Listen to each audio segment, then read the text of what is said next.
Hey, I don't wanna be inside today. Need to find my escape. It's time for shut nonsense now. Yeah, it's time for shut nonsense now. It's time for shut nonsense now. I'm drawing a blank, Jeffrey. How do I start this podcast? You don't need today's date. What are you doing today's date for? I don't know. If you say today's date and this releases in March, they're going to be like, what? Well, everybody's confused already as it is. So yeah, this is episode 22, and once again, a stellar introduction by the podcast host here. Mm-hmm. So welcome, Jeffrey. How you doing? I'm doing good. Doing good. How about you? Good. I'm doing really well. I'm excited, man. Oh, I bet you are. You got a big weekend. Do you know why I'm excited? Up. I got a big weekend. Yes, you have a big weekend. I'm getting hitched tomorrow. So. Yeah. Woohoo! Big stuff.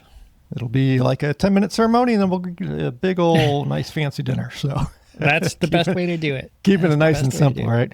All right. So before we get into what we've been up to, this one is going to be planning and scouting for photography trips. We figured this is, I know we've kind of touched on this already with talking about apps and stuff like that, but want to get into a little bit more of the weeds around specifically how we're going about planning before a trip, scouting during a trip, so on and so forth. So don't want to rehash the app side of things so much, although we'll reference websites and apps, I'm sure. We want to talk more about kind of what we look for, how we do it, how we think through things, so on and so forth. So before we get to that, though, like I said, let's talk about what we've been up to. So as usual, I'll let you go first, sir. What have you been? What have you had cooking this week? So a lot of this past week was I did a YouTube channel. I have a YouTube channel. I did a video on my YouTube channel, which was a camera bag tour, which was funny. I thought I'd done one of those before because I enjoy watching camera bag tours, and I thought I'd been holding off on not doing one because I'd done one too recently, and then I went back and looked, and I really hadn't done an actual what's in my camera bag. So is this a tour like, here's the pockets? Or yes, yeah, here's the pocket, and what's inside the pockets and inside the camera bag, and why I choose certain things. We should do. Oh, we should do this when we get together next time. Is like MTV Cribs, like, yo, welcome to my camera bag. We'll do that the next time we're in the same physical location. Have some bling inside. Okay. I'm a sucker for what's in the camera bag. I watch one of those from just about anybody. Yeah. I'm always curious. And sometimes you can get some good little ideas. Exactly. I find something new and exciting. So I did one of those earlier this week, and it ended up being a longer video than I thought. I thought it was going to be a nice, easy video to do. And whenever I think that, no, it ends up longer. But got that out.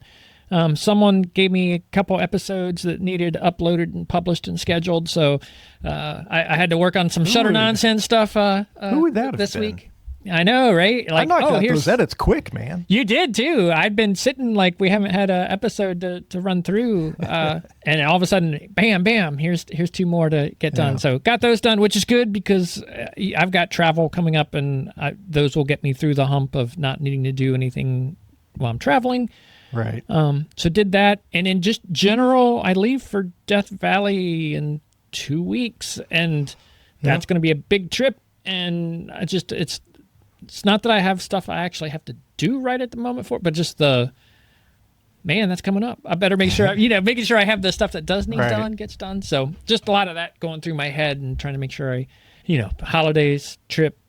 Yeah. It's going to get hectic here real quick. Yeah. So I've had this like wedding day deadline mentality, so I feel like I've had to get everything done before the wedding day when I don't really. Right. I am doing a lot of stuff around like holiday stuff and trying to figure out I'm going to run holiday promos and whatnot. But yeah, I keep thinking like, oh, tomorrow's the day, but no, I got next week. I got a little bit of time, but yeah, the time is going really, really quick lately. It's just crazy. And then obviously this weekend, I'm going to try not to work at all so I can enjoy the weekend with the new missus.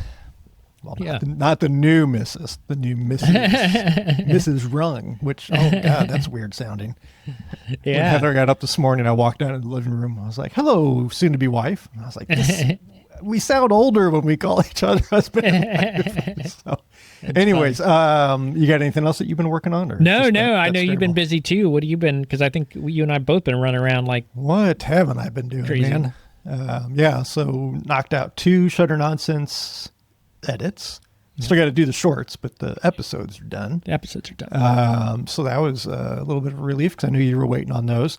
Yes. Like I said, I've been working a lot behind the scenes, and of course, this is coming out in March, so it's all water under the bridge. But trying to figure out, do I want to run holiday promotions? I haven't run like a print sale or anything in a while because I'd kind of landed on this like, I don't want to set the expectation that there's going to be discounts because I feel like my pricing's fair as it is. But given how poorly the print sales have gone this year, I think I'm going to actually run some sales, not just on my individual prints, but on my my limited edition collections, the folios and box set too. So I've been kind of hashing that out. I'm going to try running a little promo for local workshops here. Again, I don't think I have that many followers from the DFW market just because it's not a great market for that, but maybe I'll get a bite or two. What else? I've got a presentation coming up. I got to record with Angel McNall from Base Camp. That's next Wednesday, which it's a presentation I've given before, so it's not like I've got like prep per se. I just got to refresh my memory, but I had to do some promotional stuff around that. I did record a YouTube video. I was going to say some of your promotional stuff was a video too. Yeah, so I put together a video touting that and the podcast. Did I mention the podcast, our 2026 workshops? I don't think I mentioned my app in it. I probably should have done that because I don't know if you did. For your benefit, hopefully, I think kind of like what you said with recording that video, like you think it's going to be quick and then it's not, but I think I will hopefully, like within an hour or two after we wrap up with this recording, actually be able to submit my PhotoPack Pro app to Apple for official release. So Nice. No idea. I like the test version got released for test pretty quickly. I don't have any fancy permissions. I'm not collecting data or anything like that. 'Cause I've kind of taken that privacy first mindset.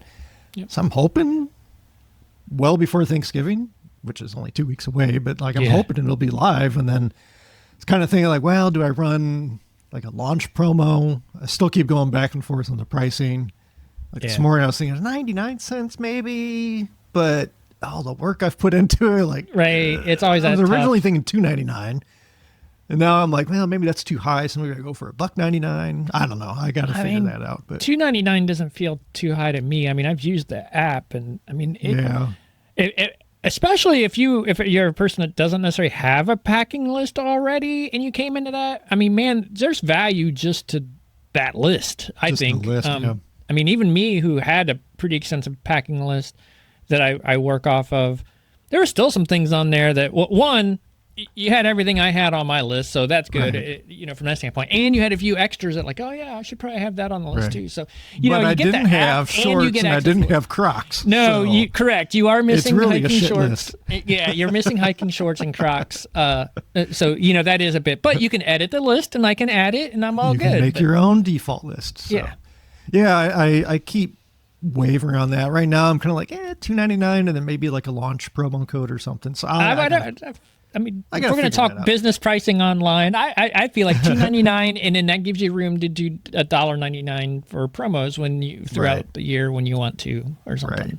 So, anyways, we'll figure that out. And then the Android app I talked about, I think it was in our bonus episode we just recorded, but no app for you. Android app will that'll come after Thanksgiving before I feel like tackling that nonsense again. Yeah, I really wanted to get some editing in this week. I've been chomping at the bit to get to the Utah files. I did go back. Well, again, we talked about in the bonus episode. I touched some of the Smoky files, but just haven't had time to do actual editing. It's just been crazy. I feel like I've been working on other stuff. I'm working on like a holiday gift buying guide, which I've been meaning to do that for years, and whether it is even worth the time and effort, who knows? But it's tough. I usually do a video, and it's a lot of work. It's not been fun to write. Well, we'll see if anything comes of that, because I do feel like I'm kind of behind the 8 ball on that. It's been on my backlog of to-do items for like 2 months, and then earlier this week I was like, oh crap, Black Friday's in like 2 weeks. I'm probably, from an SEO standpoint especially, I'm definitely behind the ball on that, or behind the curve on that. So anyways, what else? I think that's really the gist of it. We announced our at least the first of our 2026 workshops. Yes. We've had a couple signups on Smokies, which by the time this comes out, hopefully will be sold out. But yes. Yeah, that's been exciting, but pretty quick movement there. So yes, that's been good. Yeah, I just feel like I've been, going. But it's this, I'm convinced, because I'm not like any single one of my tasks is huge. It's just that I feel like I've got a bazillion different things. Dog had to go to the vet this morning, and I've got a kid that needs picked up from college, which is like 6 hours out of my day when it happens. So I got to factor that out of the time. Right. I think it's all the different directions that things seem to be. A lot of spinning plates right now. Yes, that's it. That's it right so there. We'll put it at that. I think that's all I really got to share. We don't have any new Patreon members to shout out. We did have one person rejoin after they took a little pause, so that was very much appreciated. They sent us a very nice letter or note. Yes, they did. About I learned we have Patreon messages. Yeah, you learned that we've got direct messages, the two chat conversations that we've had out there all along. But anyways, Mike was all like, "Hey, do you see this message?" I'm like, "We have messages." Yeah. No, where's that? Anyways, let's go ahead and pivot and talk about planning and scouting for photography trips. So we'll just jump right into it in terms of kind of want to break this into two segments, kind of the pre-trip, and then let's also talk to during the trip and kind of in the moment scouting and maybe pivoting unplanned, so on and so forth. So starting with the pre-trip research and planning, again, we got into some of this, like we scratched the surface of this with our episode around our favorite apps for photography related things. But in terms of like the first things I start thinking about when I decide on where I'm going, or I know I've got a trip coming up like Smokies, and we're doing the workshop, but there's also going to be the personal side of it. Also, we need to get out and pre-scout before the workshop so we know what things are looking like in that. So for me, like first and foremost is like, is this a brand new location to me, or is it somewhere I'm familiar with? How familiar am I with it? Because that's going to really dictate, I guess, kind of obviously like how much I'm doing ahead of time in terms of never been here, so I really need to dig in and look for resources online or see if there's a photography guidebook out, which I've had good luck with in some locations, versus, I've been to Utah 6 times in the last 2-3 years, so I'm pretty familiar with those areas. But even still, like, I try to treat it as, okay, I've been to this area before, and there's spots I want to revisit, but I just don't want to keep going back to the same spots over and over and over. It's like, what's the point of that? At some point, you've shot it. So still branching out into those new locations. So from that standpoint, like versus a new location versus a place you're familiar with or you've been to a time or two before, like what's your approach? Like I know you've been to the Smokies several times. A lot of it's been kind of from that workshop scouting aspect. You just were there for fall scouting. Like, did you do anything differently or less because you've been there a few times now, or what's your approach? I would say I definitely did things a little differently because it's like you said, I have my tried and true, and some of those I did revisit because they're my tried and trues. So I had those, but like with any trip, I love revisiting areas because you can get to know it better. You can get to know those more, I'm not going to mean hidden as in it's hard to find. It's not the main tourist attraction. So when I went this time, I did have it in mind to either explore some areas more in depth. So there was Roaring Fork Motor Trail outside of Gatlinburg. Yeah, it sounds like you found some good spots along there. And I've been through that several times. But I felt like, I could really spend more time there to really learn it better, understand it better, and see more spots and become even more familiar with it. And so I spent 6 or 7 hours out one day on this most recent trip purely with the intent of, and some I revisited locations you and I had been to before, just because water flow changes, leaves change, all of that. And in other parts where, I didn't pull over here and see what was here last time, I'm going to do that this time. And some of those I was this is amazing. Some were like, okay, that's not, that's great. But I enjoy that revisiting. So, and then there was another spot, I really hadn't done a lot of exploring on the North Carolina side of the Smokies in any of the recent stuff. And there is some things over there. And so I went over there. I made a intent of I'm gonna do sunrise at one of the overlooks, one that you and I had been to before, And then I'm like, instead of turning around and going back to the side I always go back to, I went on over to the North Carolina side to explore some things and found some really cool stuff over there too. So yeah, to me, the whole revisiting is the opportunity to go explore more in depth. I've had the same things happen in West Virginia where I lead lots of workshops in that one area.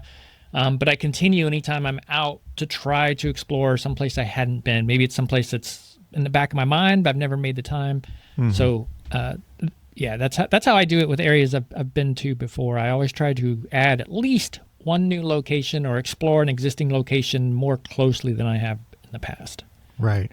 Yeah, and I think there might be a tendency, like, I will readily admit, I find my comfort zones, and I don't always...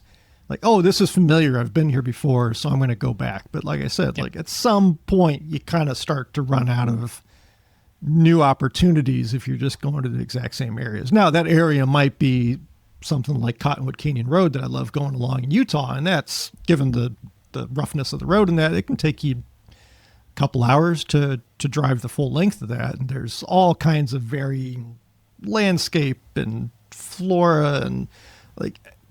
every half mile can look totally different from the next half mile. So there's a lot of opportunity there in terms of, actually, while you were talking, I was thinking of the Donkey and Shrek conversation around ogres are like onions. Well, photo trips are like onions, right? You start, they might smell a little bit, but they've got multiple layers to them too. Yes, for sure. You know, it's going back to maybe a spot I've been to several times, but it's not just like literally a spot. It's the general vicinity. Yes. How many more layers can I peel away? And also the more you go back, even if it is the exact same location in terms of smaller geography, you just see more because you're there more. And maybe you're there at a different time of year and the light's different, or a different time of day and the light is different. So if I do go back to similar locations, I do always try to take the opportunity to kind of do some fresh scouting, even though they're familiar, because again, light's different. Maybe conditions are different. There was less color last year for fall. Now there's more color. I timed it differently, et cetera, et cetera. And that's where, again, the one app I'll bring up, well, two really, is I start taking scouting photos while I'm there. Although, you know what? I'm not following our segment guide, am I, Jeffrey? I'm talking about mid-trip. We're supposed to be talking about pre-trip. Pre-trip. We got to get back to how do you figure out where you're going. Wow, this Shutter Nonsense episode went right off the agenda, right off the bat here. I mean, we're kind of on topic, right? Yeah. So yeah, let's actually, before we get into the like pre or during the trip stuff, so let's shift gears. I'm just going to say it, damn it. I'm going to own it. Let's shift gears back to the pre-trip planning. So let's talk about that difference between, okay, I'm still at home, and that kind of segmentation between I'm going back to somewhere or an area I've been before versus I've never been there before. So to me, that's two very different types of planning I'm doing. Before I went to the Smokies this year, I hadn't been to the Smokies since I was a kid, and we did a family road trip out that way. So I was doing far more research and kind of asking questions of you and going online and looking at things. I don't think I pulled up on Google Maps per se, just because you're not really like doing new exploration of just a wild land. Right. Like it's a national park. So, there's kind of a set number of places that you're going to go. And then once you're there, you kind of wander in that. But for me, like, let's use Utah as an example. The first time I went to Utah, that was when I learned the hard lesson of I didn't do enough preparation ahead of time. And I was with my buddy, John Fisher, and thankfully he had a book with him. It's a whole series. This one's, I don't know if it's volume 2 or 3. It's around the American Southwest, and it's all photography centric. So where to go, coordinates, how to get there, best time of day to shoot these features and stuff like that. That's what I should have done going into that trip. And I guess in my defense, like that Utah trip in 2022, that late winter, early spring trip, that was really my first big trip that I ever had done solo. Again, it wasn't totally like solo in terms of the planning. Right. I had been planning on going on it, and then John joined me. So John had even told me, like, this is your baby. So like, you decide where we're going to go. And I'm like, we're here and I don't know where to go. So again, thankfully he had that guidebook, and that's when I really first found the value of a resource like that. And I know for you, like Sarah Marino and Ron, her husband, have got a great guidebook for Death Valley and things like that. So I would say if it's a location you've never been to before, you can certainly Google things, but even if you search for like photographer's guide to, you might find some articles, but I find that online, they're not always that in depth. I mean, you're never going to get the equivalent of a 150 page book that you can hold and take with you and have, you know, in your bag or whatever. Right. So I would say look for those opportunities. And actually, when we were in the Smokies, we popped in the gift shop and I bought a photography guidebook when we were there. Now, in that case, you had kind of done all the pre-planning in that, but am I making any sense? I feel like I should get affiliate for that book. Yeah, I feel like I'm rambling all over the place, like a it's the drunken sailor staggering along at night. It's the pre-trip. How do you do it when you've never been there before? How do you even know where to start, right? Yeah. And I think all the things you've said are highly relevant.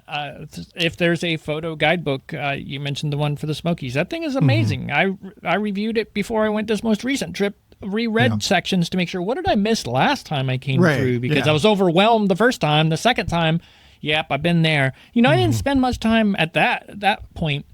Same for West Virginia. There's waterfalls all over West Virginia, and you can Google them, to your point, and that will get you started, and you can start making your list. But a lot of times those articles aren't necessarily super comprehensive, especially if they're the guide route. So I have a book on West Virginia waterfalls, and I can look up what area of West Virginia am I going to be in, and you usually get a little better intel on how to actually find it, get to it, or anything like that. You mentioned Sarah's Death Valley book, Sarah and Ron's. Great book, very well laid out and very photographer focused. It's, this is a good sunrise, sunset, works for both. But yeah, that if you've never been to a spot, it's like, how do you start? And I'm a series of Google searches. If there's a guidebook to it, I'll get it because it just gives you that nice foundation to work from. I always encourage, and I think the good photography books encourage you to explore on your own too, and are intentionally sort of hiding, in quotes, some of the gems, but they're getting you into spots that they might not say this piece right over here is amazing, but they've got you in the vicinity and have prepared you to explore, which is the fun part. But but yeah, how do you get started?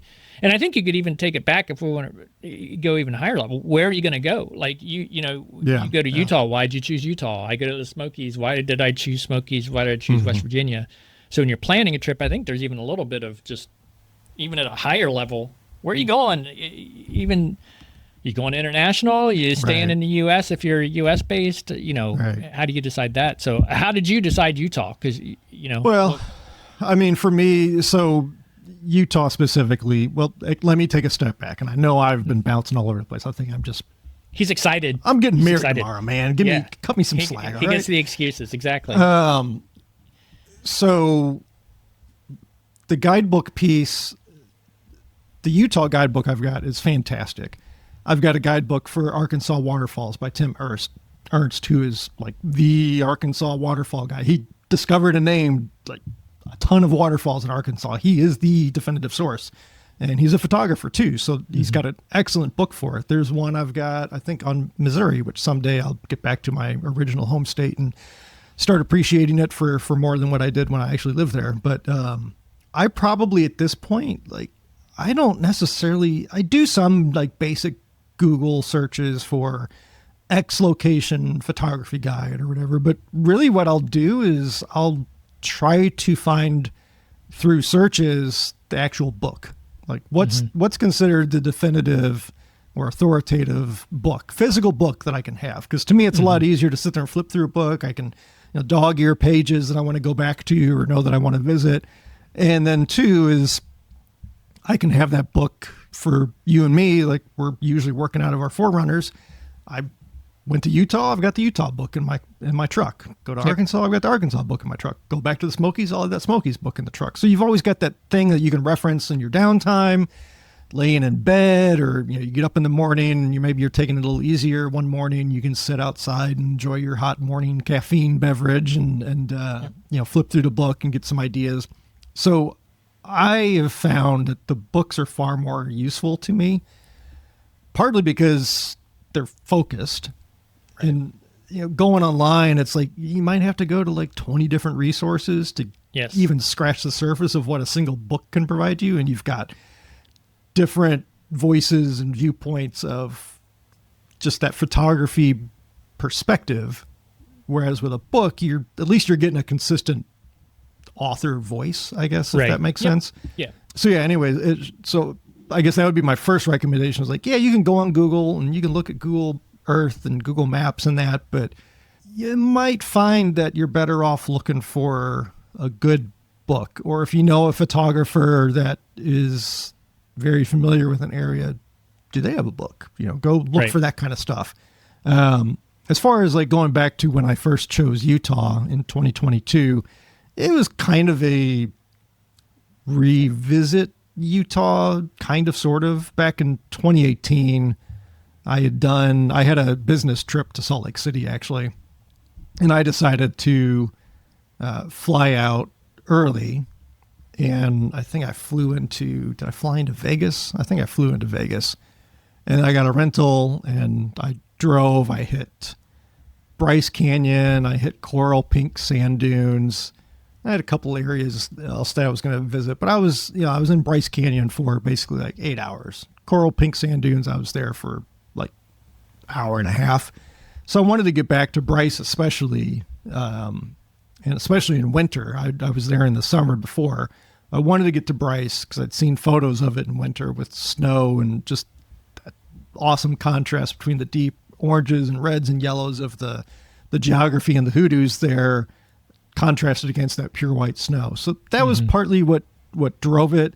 I had also, I think I've talked about it before, like I had planned a trip to Utah, a road trip to Utah specifically for 2020 that got canceled. I was going to go to the Outsiders, the first Outsiders conference, and couple that with personal exploration. So that got canceled. So this is all like I'd been wanting to get there anyways. And like I said, I guess it was a good thing that I did have somebody with me who had that guidebooks. Like I didn't do much. I had done Google searches, but again, like I was finding like, okay, I read a little bit about Cottonwood Canyon Road, but it wasn't necessarily, I wasn't finding photography centric information about it. Just, oh, it's beautiful. And then, be careful. Don't go on it when it's wet or whatever. If there's been bad weather, it might be closed because the road washes out, whatever. But it wasn't like, oh, well, here's some hikes you can do related to what's along Cottonwood Canyon Road. So again, thankfully John had that guidebook, and that was such a huge learning moment for me in terms of like, yeah, I can say I'm a go with the flow. Like I'm just going to show up and react, but you got to know where to go. Yeah. Like, at least in terms of a vicinity. So that was a huge learning experience for me. And, thankfully the book he's got is just fantastic. I can drop a link in the show notes to it. Like I said, there's one for Arizona, there was one for New Mexico, and then there's the Southwest one that kind of covers that southern portion of Utah. Jeffrey, everybody can hear you typing. Yeah. Sorry. I was trying to make notes of what we needed to put in the, because we've pen and paper is quieter. I guess I was trying to make notes so that I'd remember, because I'm the one that has to make sure to try to get that stuff in the related links. What are you talking about? I go through as I'm editing the episodes and I add in related links on our notes. Listen to this guy. Listen to this just trying to help out. You can edit out my typing noise.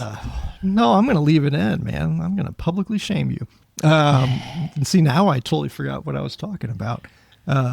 So learning the hard way that, I can say I'm a totally reactive photographer, but you do need to do some planning before you go somewhere. I 100% agree. However you choose to do it, whether it be guidebook or finding a photographer, maybe they've got a blog, or Nathan St. Andre, who I met up with in Utah, he's got a whole slew of photographer guides things for what he's developed in his time in southern Utah. So there are good resources out there. I would encourage anyone to, again, look for those photographer-centric resources and not just, where are beautiful spots to go? Because you search for something like that, you're going to get all the tourist trap stuff. And it's not going to give you any guidance from a photography standpoint. It's probably not going to take you very off the beaten path.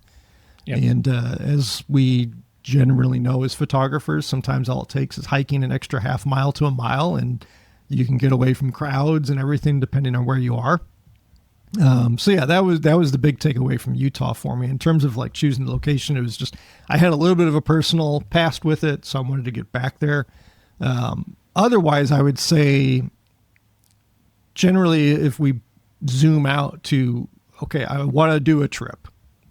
I want to do a trip this time of year, roughly. Mm-hmm. Then it's really going to come down to, that time of year. What's the climate like? What's the weather going to be like? So again, I've been to Colorado the last 2 Julys, knowing that I've got a chance for, some good wildflowers and things like that. Last year, I didn't time it very well. This year was timed a little bit better. And again, I was there a second time. I was able to dig into it a little bit further, but I also did a little bit more research this time ahead. I had done research before, and then mainly talking to friends that live in that vicinity that could give me some pointers. And I did further of that. Like, okay, now I'm familiar with these like 4 or 5 general areas.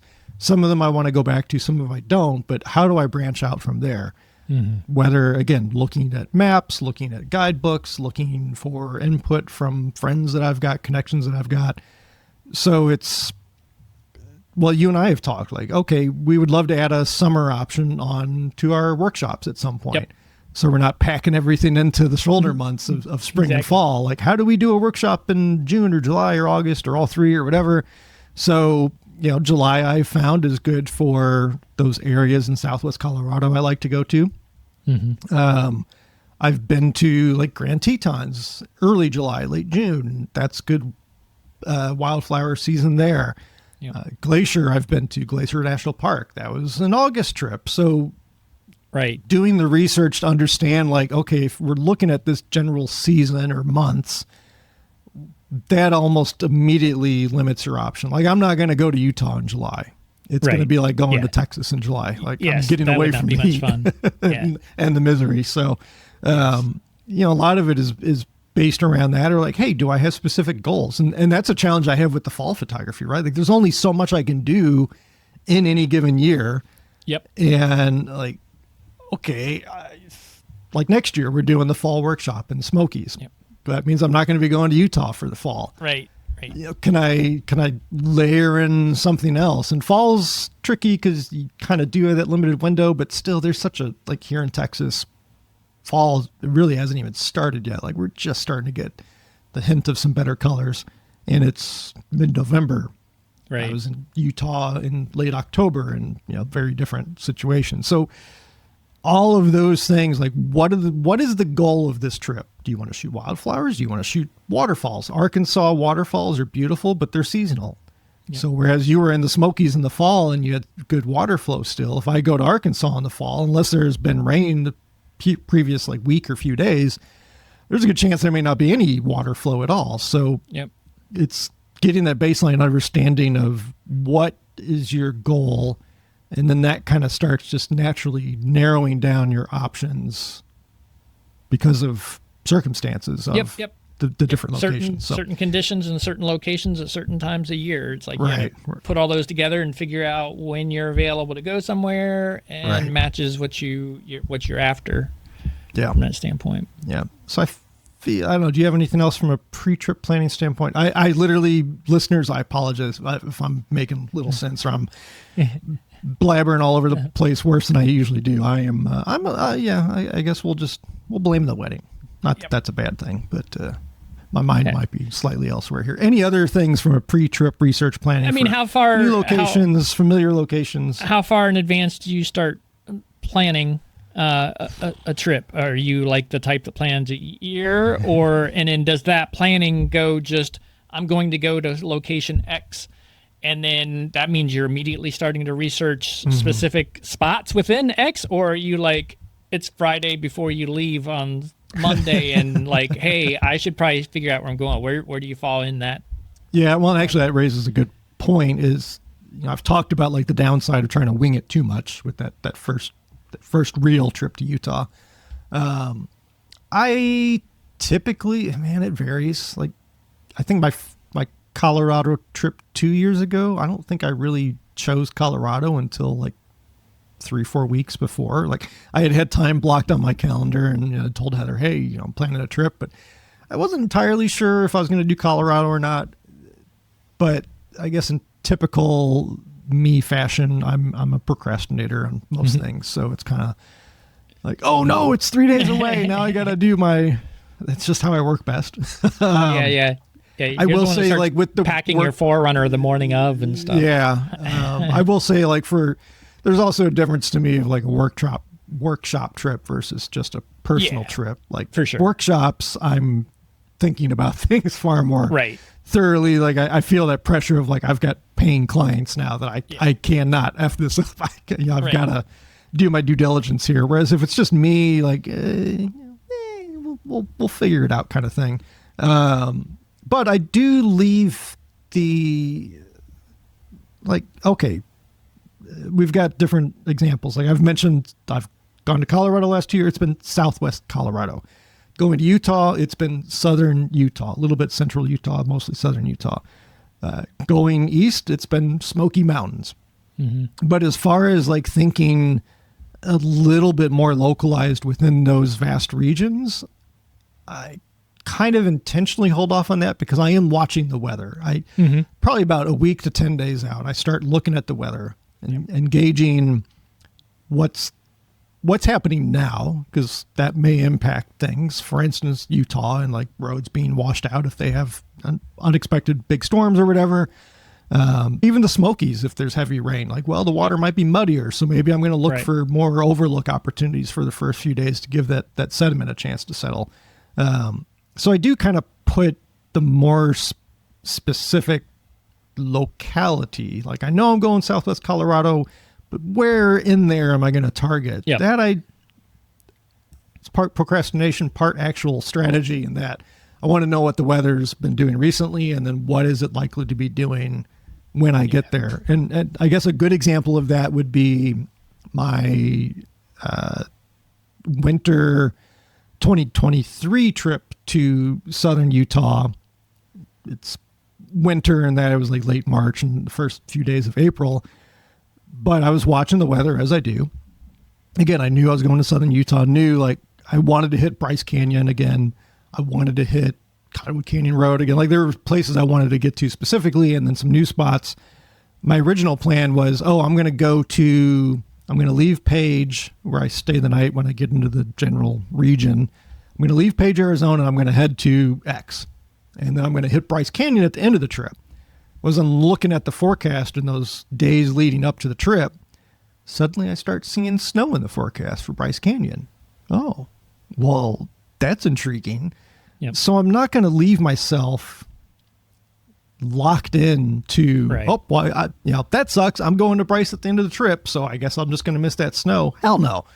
So I totally changed up my plans, and I don't even think, in that trip, I don't believe I even stayed the night at Page like I usually do. I drove straight through, and I got to Bryce Canyon City, and like immediately went to Bryce Canyon, got into the park, and started hiking. Not the best idea from like acclimating to 8,000 feet elevation after being in the car for 18 hours. But it was a total pivot in terms of, damn right, I'm going to get that snow at Bryce Canyon. Sure enough, I got there, and like within the first 15 minutes I was there, snow showers are rolling through. And that was the year Utah had like record snowfall. So the park wasn't even fully open, but what you could get to is just blanketed in some cases up to like 3 feet of snow. And it was just gorgeous. If I had been so rigid in my planning and not had that flexibility, I would have missed the snow showers, because there weren't any more after that first or second day that I was there. And maybe some of the snow would have melted or whatever, and it just wouldn't have been the same as prioritizing that when I got there. And even when I made that big flip, like I still changed plans on the go. Like, okay, I'm in Bryce. I've been here for 2 nights, and then I was going to leave, or I was here, I can't remember if it was 2 or 3 nights. I was having so much fun, and the conditions were so beautiful, I tacked on another night and stayed, at the roadway inn down the ways, and took advantage of the opportunity. So it's very much like, don't get yourself so locked into specific I'm going to this spot, this overlook, this hike, whatever, because those days leading up, there could be something going on weather-wise or whatever that could either be great in the case of the snow in Bryce Canyon, or it could be detrimental in the case of this last trip I just got back from Utah, where really heavy rains came through. Like I drove through them on the drive up, and getting in there, like, yeah, some of the roads were washed out that I wanted to get on. There was more mud and things like that. So you kind of have to have that flexibility in terms of having the plan before you go, but knowing how to alter it kind of last minute. And then even as you're on your way there, or, once you get there kind of thing. Yeah, that makes sense. And I think that flexibility is a key piece. I tend to have a set of locations, general locations I want to go to, but very similar to you. It's that about that 10-day mark when the weather forecasts start to be showing that, and you can sort of watch how to see those weather forecasts go. That's where I might start slotting in, is this a better waterfall morning? Is this a better overlook morning? And make changes based on that rather than going in with a set, okay, on day 1, I am going to here, and on day 2, I'm going there. I tend to have general vicinities I want to go to and then start slotting in. Even when I went to the Smokies on this most recent trip, I sort of had areas I wanted to visit, and it was really, I got out there and started taking a look, at the forecast and figuring out, and kept watching, because like I said, I got a fair amount of rain, so it was like, okay, is it 100% cloudy this day, or is it Right. 80% cloudy? And I might make some subtle changes based on those conditions as well. So yeah, I think that's the key thing. There's always that fine line between planning and flexibility. You don't want to show up having zero idea, or you tend to Right. wander around and spend more time Aimlessly, driving from yep. bad place, not bad, bad's a bad way to say it, but not a super photogenic place to another one. But likewise, if you have, I'm doing this at XYZ and the weather throws you for a loop, you're stuck. Or in your case, Bryce Canyon, if you want to see it in the snow, you got to take advantage of it when it snows, yeah. even if it means flipping your trip to accommodate that. So I think that's the key. A little bit of planning. I try not to overplan. And maintain that flexibility to morph, because that helps you get the better shot. So makes sense. And really quickly, before we kind of move on to maybe the scouting aspect when we're actually in location or on location or whatever, one thing I would say is, and this varies from person to person, you've got to kind of find what works best for you. But I am very much of the camp that even though I've got these photography guidebooks, or maybe I've got an online resource or whatever, I'm not looking at them for the sake of compositions. I'm looking at them for the sake of finding info about the locations. Yep. So I know some folks will go out on Google and search for photo examples, probably more so in the past, Instagram or whatever, look for the location tags, 500px. I don't know how useful those are these days. Looking for specific inspiration in terms of the photos that have been done. I don't necessarily want to know that. And maybe I end up creating or making a photo that is identical in terms of the composition or general framing or whatever to somebody else's, but I want that to happen just naturally because I saw it and it was new to me and it looked great or whatever, as opposed to going, ooh, I saw that in so-and-so's book or on their website and I'm going to recreate it. It's no, I want to go in with that sense of discovery and kind of ignorance. It's kind of, again, what is it, Cole Thompson, I think, with the photo celibacy? Is it Cole or something? I think so it's Cole. I don't know for sure who it is. Yeah, so I don't go that far because I don't believe he really looks at work at all from others. I get inspiration from looking at beautiful photography, so I don't want to shut that off. But specifically leading up to a trip, I'm not going out and looking for, Colorado, Southwest Colorado photos or best photographers and then going and look at their galleries. I want that kind of, not ignorance.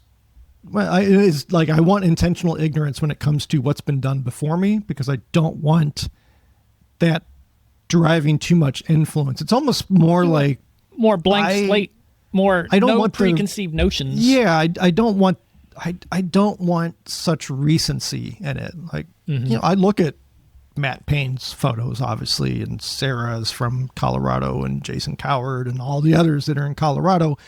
Yeah, I look at them, but I look at them just naturally as they pop up in my feeds or whatever. I'm not going and like doing it's the finals, time to cram and, crunch time and go look at all this stuff right before my trip, so it's fresh in my mind. I don't want that freshness in my mind. Right. If I happen to see something, I happen to see something, but it's, I don't want, I think you said, the preconceived notions or ideas or compositions that are over in my head.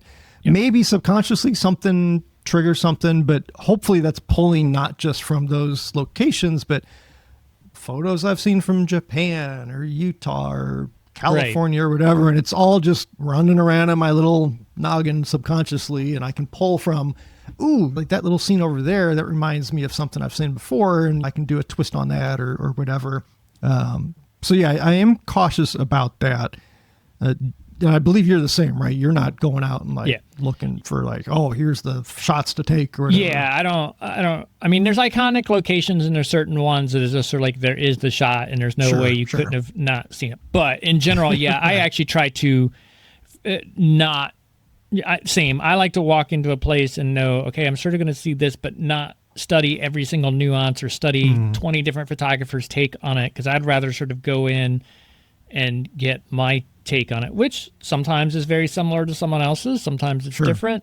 But yeah, I prefer to not have preconceived notions when I go to certain locations. In fact, if anything, I like some of the Facebook groups of local areas, because you tend to get a lot of people taking just iPhone photos, which is like, it gives you a concept. Okay, that's what I see. But it's probably not necessarily a super well composed or like interesting photo. It's almost more of a documentation type photo. Right, yeah. So those are almost the ones I prefer most, because it gives me a rough idea without trying to get the stamp of, oh, that was a really good composition. I want that composition type situation.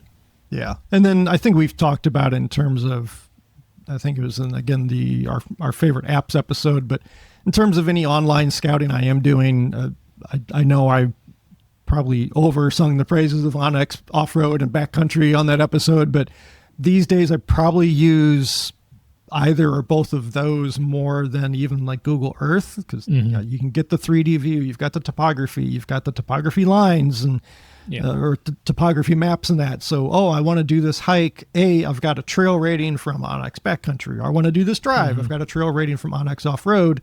And then even with that rating, I can look at it from the topographical map standpoint, say, maybe along this part of the trail is a spot that might have a good view, or it's going to be a narrower canyon or whatever, because I'm learning more how to read those topographic maps better than what I have in the past. So I do that, and then I do, again, as we talked about in that episode, like I'm pinning everything in those Onyx maps, whether it be off-road or backcountry, in terms of location that I want to get to. If it's a location I want to drive to, it's in off-road. If it's a location I want to hike to, it's in the backcountry app. And I'm doing it that way, whereas in the past, I would just throw it on my Google Maps, but not nearly as informative, and you're not going to have the topographic view and things like that. Whereas with Onyx apps or whatever more dedicated outdoor adventure specific app, All Trails or Gaia or whatever, you can get that more granular detail, so you can kind of pre-scout areas before you're even there. And then if you want to go into Google Earth and maybe it's got a little better imagery in some locations, that just varies.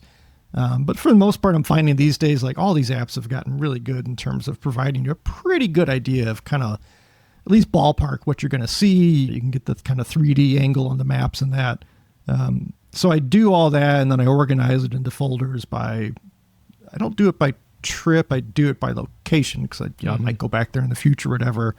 And, I'm going to camp here. I want to do a hike here. Here's a viewpoint that I know I can get along this trail, and it looks like there might be something. So I've got all that stuff I'm doing much better of pinning that type of stuff ahead of time. Yeah. And even if I don't end up there, I've got the stuff for a future trip or whatever. Future trip, yep. Yeah. And I believe, again, you're using Gaia still, I assume? Yep. I'm a Gaia GPS user. So I take it you're kind of doing the same kind of approach? Yep. Same thing. I pin lots of stuff, and, the scouting, sometimes you're at a spot when it's not the ideal conditions, but pin it just so that I make notes of, hey, this would be good if, or maybe come back to do this. So heavy use of pins these days in Gaia. Yeah. And there's our segue to, now let's talk about infield. Yes. Let's intentionally take a different track here. So you just said, like, when you're out scouting, like, maybe it's not the right time of day, but there's a composition that you really think has potential or whatever. Absolutely, that's where I'm pulling out. Yep. Again, on-X, backcountry, or off-road, depending on the type of location. And I'm...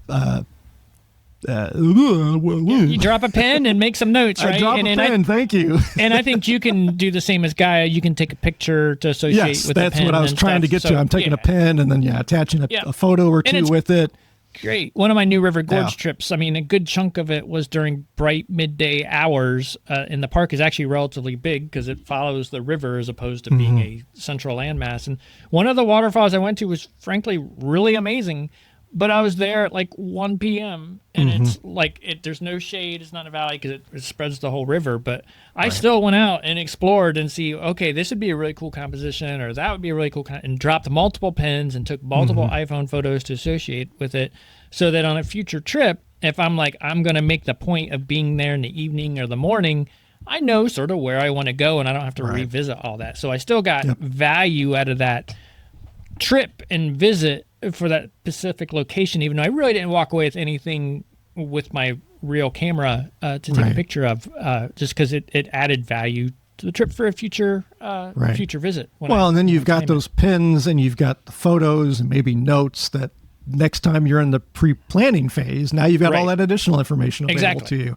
So I look at it as like, if I'm struggling with the light, like whether it be midday or, maybe it's one of those hazy days where the light's just not very good in general, that is my opportunity to do all of my scouting. And I look at that pre-planning for the current trip I'm on, but also that in-field pre-planning, scouting, whatever you want to call it, for those future trips that, hey, I'm here right now. I know I'm moving on to X location, so I may not get back here this trip, but I've got it logged for the future opportunities. Shameless plug, I was playing with my PhotoPack Pro app a little bit when I was on the Utah trip, and I was like, oh, well, I've got a notes section for the trip/events that I've got in that app. So I was taking notes for like the trip itself, just kind of like broadly, like, oh, I went here and I didn't really like it, or I went here and I think this would be great for future visits, for workshops or whatever. I had just some little specific notes that weren't necessarily tied to something I'm going to pin on a map. Right. But just those broader, kind of basically treating it like field notes, essentially. Yeah, makes sense. And that's valuable too. Shameless plug for PhotoPack Pro. Yeah. You too can journal your trip. You can, exactly. I've actually thought I might try to find a way to flesh that out a little bit. But anyway. I mean, it's a good idea. Field notes are important wherever you put them. They are important. It can really help you make the most of a trip. Let's see. Do you do any last minute scouting on foot or by car before committing to a location? I often do. And just by the nature of like the timing of my drives, oftentimes I might arrive in midday when I'm not going to just roll up and start taking photos, but I'm going to roll up and then I'm going to drive out to multiple locations and do that pre-scouting again, maybe when the light's not great or the weather's not cooperating or whatever, but then that starts laying that baseline of ideas and, again, new pins, new phone snaps of compositions or whatever that, hey, maybe I can go back there tomorrow. Or, oh, hey, I know there are some spots that I want to make sure I absolutely get to, but if I end up towards the back half of the trip or the last few days of the trip and I'm kind of wanting something different, I've got those. So I spend a lot of my time. Again, Utah, Colorado, great examples because even just to go short distances, it can be some, well, I mean, even the Smoky Mountains, Arkansas is a great example of that. Like, oh, this other waterfall's 8 miles away, but it takes you 45 minutes to get there because limited roads and that. So it's a great opportunity to just go out and wander. Like that's how I approach it, really. I once I'm there, I'm looking less at it from like a guidebook standpoint. Like, okay, I'm in the area, the region I want to be in. Now let's just see what can I go out and find. And I'll hop in the truck and just drive and slam on the brakes and pull over and tag something real quickly or whatever. So I'm definitely taking advantage of those quote unquote downtimes or again, I think I've talked about it, but trying to, on my longer trips especially, like manage my energy levels and give myself, my body a little bit chance to recover. If I do like a really hard hike on day 3, maybe day 4, I take the first half of the day and I'm kind of lazy. I might have that lazy morning and eat breakfast later, but then I'm going to just go out and like, hey, I'm just going to take the day and I'm going to sit in the truck and just drive and go and see what I can see. And maybe I come across something new and exciting that I didn't even know was out here. So I definitely do a lot of that quote unquote last minute or off the cuff type scouting and planning for current trip / future trip piece, which we've already touched on. Yep. So I think we've covered the pre-planning. We've covered, there's not a ton to talk about like in the field. That's fairly straightforward, I think. But I do want to touch on, kind of as we wind this down, the finding that balance of preparation versus flexibility that we've already talked about, but also the impact of the planning and preparation phase on one's creativity. Because I do think there's kind of a fork in the road from that standpoint too, in terms of, can planning help your creativity? Yes. Can over planning hurt your creativity? I also think yes. I'd be curious. I'll let you tackle this one first, but do you think that planning enhances or hinders creativity, or is it the classic photography answer of like, it depends? Yeah. I mean, I think I pretty much agree with exactly what you outlined. Some planning can help enhance your creativity. If you go too far the other side, I think it harms it. And I think the biggest thing I can contribute is why I think over planning or super strict planning or type A planning can harm the creativity is because I find that if you plan to that level and you're trying to stick to that schedule or that routine, it inevitably leads to frustration. And that's because you go to a spot and you were supposed to be at this spot at this morning, and if the weather doesn't cooperate or the light's not just quite what you want, maybe it's way more overcast than you wanted and you needed at least some light to get some pop to it, without making the scene too flat. If you're living and dying by that plan, now you've got some frustration because you're like, well, I planned to be here now to get this photo. Now I'm walking away and I didn't get that photo. Right. And then that starts to snowball and trickle. And I've seen it happen with people with the ones that really, really plan. And it gets this trickle effect that even if they start to become more flexible, they've now got frustration. And now they're running around from spot to spot to spot with building frustration because they're chasing things that aren't there. So that's where the highly regimented planning to me is. That's why I see it as causing an issues, because I get it. You like to plan. I start packing my Forerunner a week and a half before my outing to go. That's probably excessive to a degree. But when you pull a trait like that into the photography, that frustration it snowballs, and the next thing you know, you've ruined a trip because one location didn't work out on the schedule versus that more middle ground where, okay, it didn't work out, but I'm flexible this evening. Or your schedule's flexible that I can come back tomorrow and see if it's better tomorrow. Or you checked the weather the night before and made a change instead of saying, nope, I'm going there. Yes. That's what I planned. Yes, that too. So that's how I see the no planning to too much planning is, and why it has that effect on creativity. Yeah. I think either path can help or hinder. It's, again, going back to my first quote unquote solo trip in Utah in 2022, I didn't do enough planning. So I got there and I was a little lost. And again, like John Fisher, if you had not had that book, that trip would have been a disaster. So if he hadn't been there with that book, that trip would have just been fruitless. I probably would have gone to Bryce like the whole time or something. It's like, I know that. I'm comfortable with that. And I'm scared of everything else because I'm just overwhelmed because I didn't do the planning I should have done. Conversely, to your point, absolutely. We've seen it happen probably, and we've heard plenty of interviews with folks where there's that, maybe it's not too much planning, it's too much rigidity in the planning. I think that's I'm going on this big trip, and I get it. Like, I used to be in the same boat. Like, I'm taking time off from work, so I don't know when I'm going to get back here. I don't know if I'm going to get back here. So I want to see A through Z.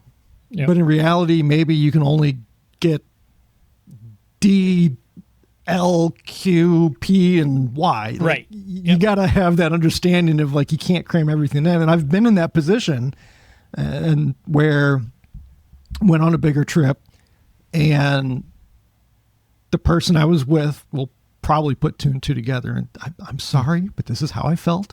but it felt like there wasn't the room to fall in love with a single location, because it was kind of that, we got to get here, we got to get here, we got to get here, trying to cram as many locations into the trip as you possibly could. And there were locations like, I absolutely love this, but we only had like 3 or 4 hours there. If I'd been on my own, I would have stayed longer. I would have gone back the next day. I would have really given myself the opportunity to kind of expand into that space and dig into it and find more of the nuances in that, as opposed to feeling like I'm always kind of rushed.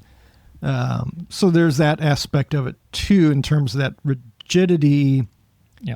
It puts other pressures on you that, again, whether it's gear creating obstacles or a schedule creating obstacles, it's taking you away from that ability to get in that flow state and have that creative flow that is where you're going to produce your most creative and probably be the most productive in terms of producing unique and quality work. Yeah. Yeah, that makes sense. I think that putting rigidity to it is a key point to where the planning really starts to get in the way. Right. Let's wrap this up with probably a simple question. What's one piece of scouting or planning advice you'd give either your past self or a newer photographer?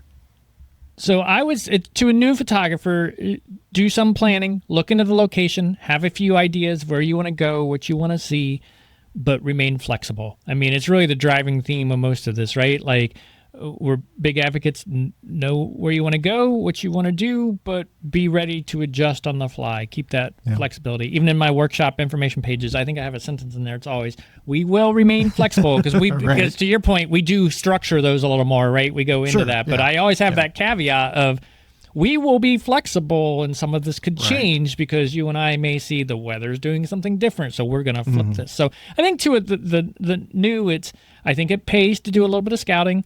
To be somewhat familiar, so you're not just deer in headlights when you get to the location. The same token, once you get there, be flexible. Get to an area and enjoy the area, spend the time in the area, and go from there. Yeah. And I mean, I literally wrote down for my response to that question, be flexible, like ditto. Yeah. But it's the flexibility in the plan, but it's also the flexibility in, again, embracing what you're given. And we'll use that workshop example again. Like, the plan is a little less flexible because we know we've got clients that want to see certain things, or, we want to get them to certain spots or whatever. But we've also talked, I think it was in the episode with Barb, what was it, 11 or whatever, but we would still take the group to an overlook, for instance, even though it was socked in with cloud. Yes. And, kind of that, like, why are we here? There's no grand epic view. There's no vistas. But but look at all the little details that now are available to us because there's this heavy fog or low cloud or whatever. So it's the flexibility in terms of, maybe you do go to that location still, but you're flexible in terms of what you're looking for from a photographic standpoint, from a compositional standpoint. I think that is huge, because sometimes, like the Smokies trip you just got back from for the fall scouting, how many days did it rain?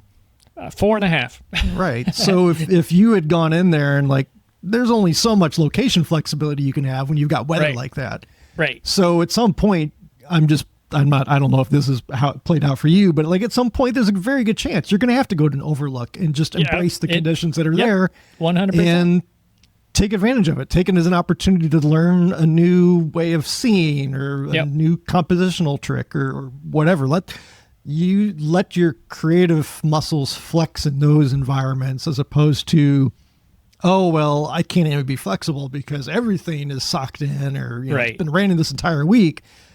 There's still going to be some opportunities. So it's the flexibility in terms of how and what you're seeing around you as well.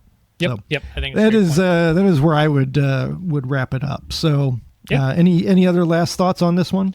No, I think we covered it, and I do think be flexible. I mean, that's the driving theme through it all, right? Prepared but flexible. Prepared but flexible. That's the motto of the episode. Right. And again, over time, you'll learn what works best for you as well. So, just because we're saying X, Y, and Z doesn't mean you got to follow it, but find what works for you. Don't take anybody's word as gospel. We'll start winding this down. So again, As always, join us over on Patreon to discuss the topic. If you'd like to, you can do so as a free or paid member. Of course, as always, we would love for you to be a paying supporter of the podcast because we have cost, and it'd be nice to cover those costs. And we're not going to lay too heavy of a guilt trip on you, so we'll just leave it at that. Otherwise, but do join us for discussion. Yeah, please join us for discussions. It's been a little quieter over there since the school year started up. And now as this episode comes out, maybe we're getting ready to head into spring break. So maybe people can be a little bit more chatty, but, it'd be great to get the energy and the conversations, kind of ticking upwards again on there. So I think that's pretty much all we got. So join us over on Patreon, join us on the workshops. And Jeffrey's going to use his pun, which I discovered in editing these older episodes the last few days. He's been trying that pun for a while, and I just wasn't. In episode 16, I even repeated it back to you, and I still didn't get the pun. So let's shut her down. And thanks for listening. Thanks for watching. And until next time, take care, everybody. See you, everybody.